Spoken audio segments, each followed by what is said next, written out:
Let's talk Tanya for the 21st of Nisan, Shvi Shel Pesach of a leap year.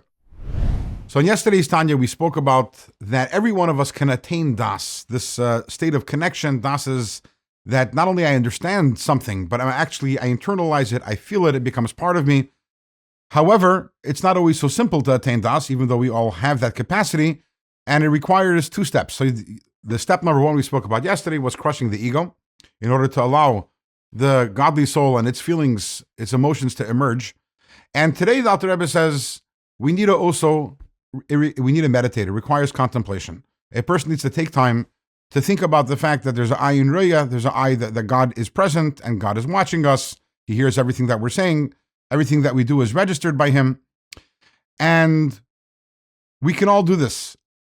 If we're to contemplate deeply, and again, this contemplation is not about to try to understand the idea any better, to have a better understanding of it. It's simply absorption, simply marinating in the concept until it becomes more and more and more real.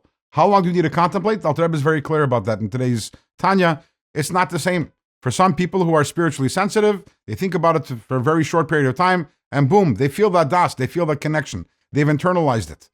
And then they have that yirah. They feel that awe and reverence for God. For other people, it takes longer, especially if you have a less spiritually sensitive soul. And also, by the way, sins that a person has done in the past can impact also. But even the person with the lowest soul, and even a person who has done things that are bad in the past, ultimately, with enough work, every single person can arrive at this das. The example that Alter Rebbe gives is digging for buried treasure.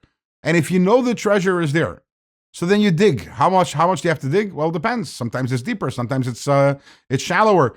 But you keep on digging because you know it's there. The same thing is also every single one of us. We know that we have this das inside of us. It's the matter of digging and digging and contemplating and meditating until we arrive at that place. And obviously, it goes without saying, it's not do I have the das, do I not have the das? It's a spectrum. And the more we contemplate, the more we're able to internalize these ideas, and the more we're able to feel yiras Hashem and awe and reverence for God.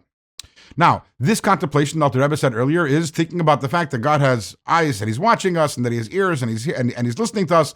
But the question is, one second, God doesn't have eyes, He doesn't have ears, God is not physical. So when I'm busy imagining that God is watching me, how do I even imagine that if God doesn't possess any physical features? And the answer to that question will come in tomorrow's Tanya.